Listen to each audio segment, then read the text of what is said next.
Hey everyone, welcome back to the channel. Today I wanted to sit down before I had training and talk about Sheffield, and more importantly, what I thought of Sheffield in 2024 and its implications with a company that I work with, SBD, and why I think they are hands down the greatest powerlifting company in the world, and why, as a community and as a lifter myself, I think they need to be supported.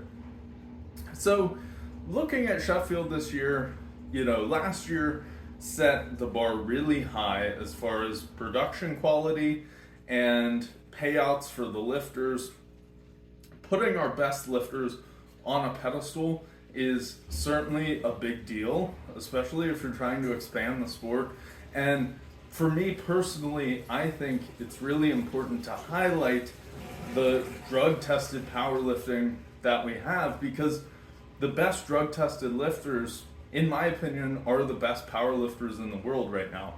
And I understand that might be controversial to say, and I would like to kind of set that aside. I do want to say up front, I have utmost respect for every single powerlifter, high or low level. As long as you get on the platform, I don't care, right? I think that's an awesome achievement, and you have my respect for that. It is just my preference, and I think it is probably best, and the way I come from as a school teacher, I think it's best to support drug-free powerlifting, because the younger kids that are coming up through as powerlifters and are going to be the next generation, I think it's just a bad message to send to them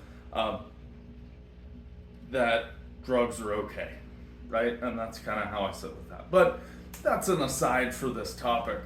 Going back to Sheffield, the bar was set really high last year, and I think SBD and the team did a wonderful job of raising that level even more. And I think the scoring system that they use for Sheffield is unique, but as a powerlifter, it might be the perfect scoring system. If you're not familiar, at Sheffield, they use a percentage of the world record total as the scoring system rather than a body weight coefficient in order to compare across weight classes.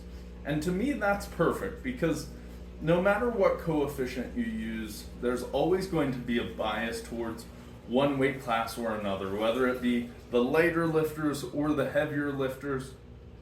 There's always going to be some skew in how different coefficients compare. And for me personally, whenever I'm lifting in the gym, I just looked at my Wilks or whatever it is, dots maybe they use. Every time I hear dots, I think of dipping dots, by the way, which is quite cruel because I never have access to dipping dots and they sound kind of great, but that's besides the point.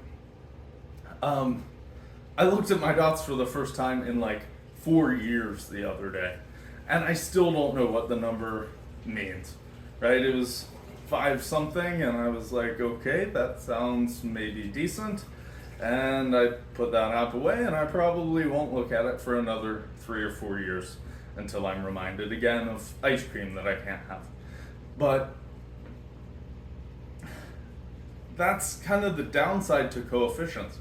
As the general public or someone in the gym or myself, whenever I started powerlifting, you are not training for a coefficient, and you're just not thinking about that. And if you are, chances are you're probably doing something wrong.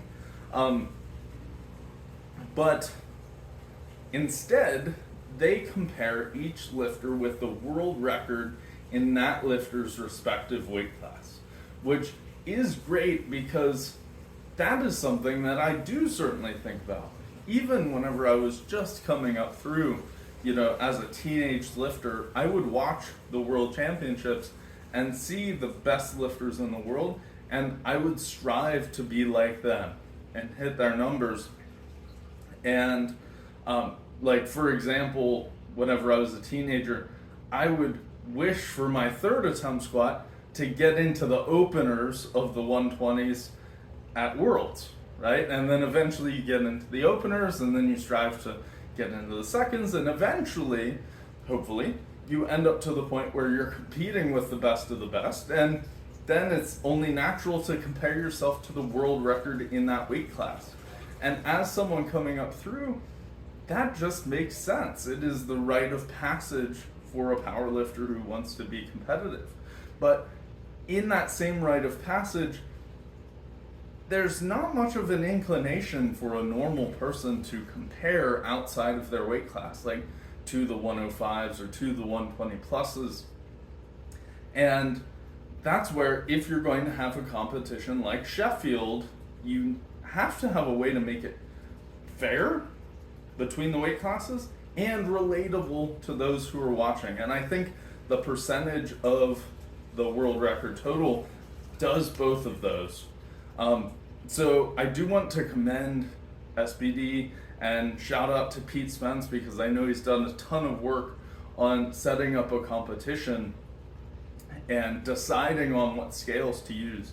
It also makes the competition more exciting from year to year, in my opinion. And this is going to be, an opinion that not everyone will share, but because of how the system is set, if someone crushes the world record total in one year, take Jesus Oliveira's, for example, last year he destroyed the world record total.